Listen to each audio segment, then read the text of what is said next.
शुभ संध्या मित्रों।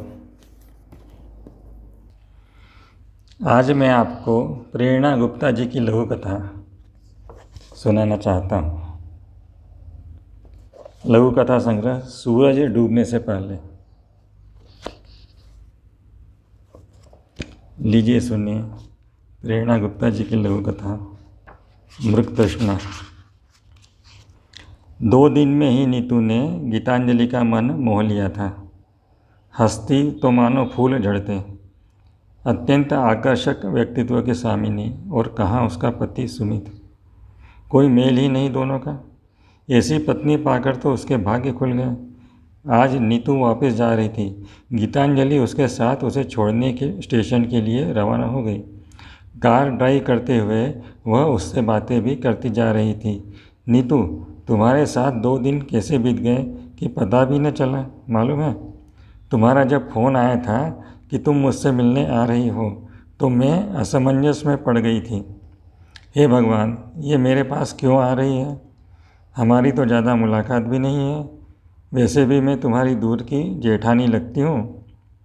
नीतू खिलखिला पड़ी। भाभी, यह सब मैं नहीं जानती। हमारा तो सिर्फ प्यार का रिश्ता है। फिर मैं आपको जी भर के देखना भी चाहती थी। कहकर वह चुप हो गई। जी भर कर मुझे देखना? कुछ समझी नहीं मैं। वह चुप थी। उसकी चुप्पी गीतांजलि को रहस्यमय सी लगने लगी। उसका अंतर्मय मन उसे कुरेदने लगा था, मगर वह स्टीयरिंग संभालने में लगी थी। नीतू, तुम कुछ कह रही थी ना? लीजिए भाभी, स्टेशन भी आ गया। कुली के साथ दोनों भागती हुई प्लेटफॉर्म पर पहुंच गई। ट्रेन आ चुकी थी। सामान जचाकर नीतू जैसे ही अपनी बर्थ पर बैठी, सिग्नल ग्रीन हो गया। अच्छा नीतू, पहुंचकर फ़ोन करना और सुमित को मेरा स्नेह बोलना, कहते हुए गीतांजलि ने नीतू का हाथ अपने हाथ में ले लिया। उसने भी कसकर उसका हाथ थाम लिया और प्यार भरी निगाहों से देखते हुए बोली, आपका नाम सुनकर वो खुश हो जाएंगे। आप जानना चाहती थी ना कि मैं आपको जी भर कर क्यों देखना चाहती थी? क्योंकि कहते कहते उसका गला रुंध गया।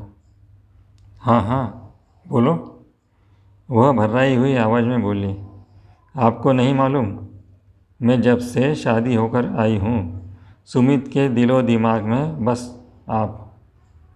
वो आपको चाहते हैं, मुझे नहीं। सुनते ही गीतांजलि ने झट से अपना हाथ अपनी ओर खींच लिया, मानो उसे बड़ी ज़ोर से करंट मार गया था। ट्रेन जा चुकी थी, मगर वह जहाँ के तहाँ खड़ी रह गई। धन्यवाद।